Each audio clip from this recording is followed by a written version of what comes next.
الحمد لله وحده والصلاة والسلام على من لا نبي بعد. أعوذ بالله من الشيطان الرجيم. أم حسب الذين يعملون السيئات أن يسبقونا ساء ما يحكمون. من كان يرجو لقاء الله فإن أجل الله لآت وهو السميع العليم ومن جاهد فإنما يجاهد لنفسه إن الله لغني عن العالمين. سبحانك لا علم لنا إلا ما علمتنا إنك أنت العليم الحكيم. رب اشرح لي صدري ويسر لي أمري واحلل عقدة من لساني يفقه قولي واجعل لي وزيرا من أهلي رب زدني علما وارزقنی فہما ثم اما بعد. گرامی قدر بھائیوں، بہنوں اور پیارے بچوں، ام حسب الذین یعملون السیئات، کیا سوچا ہے ان لوگوں نے جو اللہ فرماتے ہیں یعملون السیئات، جو برے اعمال کا ارتکاب کرتے ہیں، کیا سوچا ہے انہوں نے؟ سیئات دراصل اللہ کی نافرمانی کا ہر عمل، ایک ہے حسنہ ایک ہے سیئہ. حسنہ ہر وہ عمل جو اللہ کی فرمان اور احکامات کے مطابق، اور سیئہ ہر وہ عمل جو اللہ کی نافرمانی میں ہو. تو جو لوگ، اچھا ان کا پھر حساب کتاب ہے، فَمَن يَعْمَلْ مِثْقَالَ ذَرَّةٍ خَيْرًا يَرَهُ وَمَن يَعْمَلْ مِثْقَالَ ذَرَّةٍ شَرًّا يَرَهُ. خیر اور شر کی وزن ہوگی. اب یہ دیکھا جائے کہ جو لوگ اللہ کی نافرمانی کے مرتکب ہوتے ہیں، کیا سمجھا ہے انہوں نے، کیا خیال ہے ان لوگوں کا کہ ان یسبقونا، وہ ہمارے گرفت سے بچ نکلیں گے.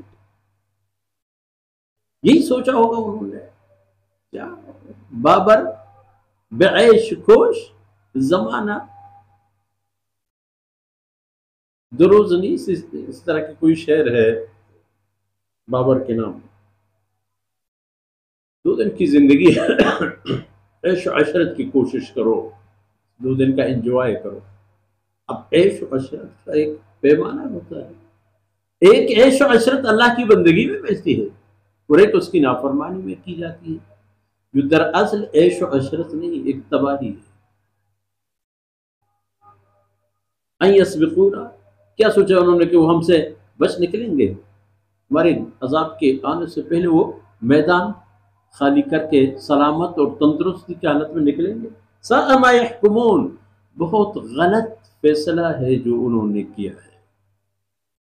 ان کا یہ سوچ، ان کا یہ طرز تفکر احمقانہ اور تباہی لانے والی ہے. من کان یرجو لقاء اللہ فإن اجل اللہ لآت، جن لوگوں کو اللہ رب العزت کی ملاقات کا تمنا ہے،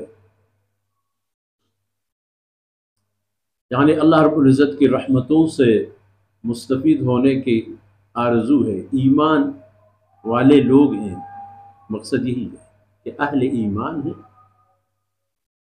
تو اہل ایمان کو معلوم ہونا چاہیے کہ فَإِنَّ أَجَلَ اللَّهِ لَآتٍ، اللہ کی میعاد مقررہ آنے والی ہے،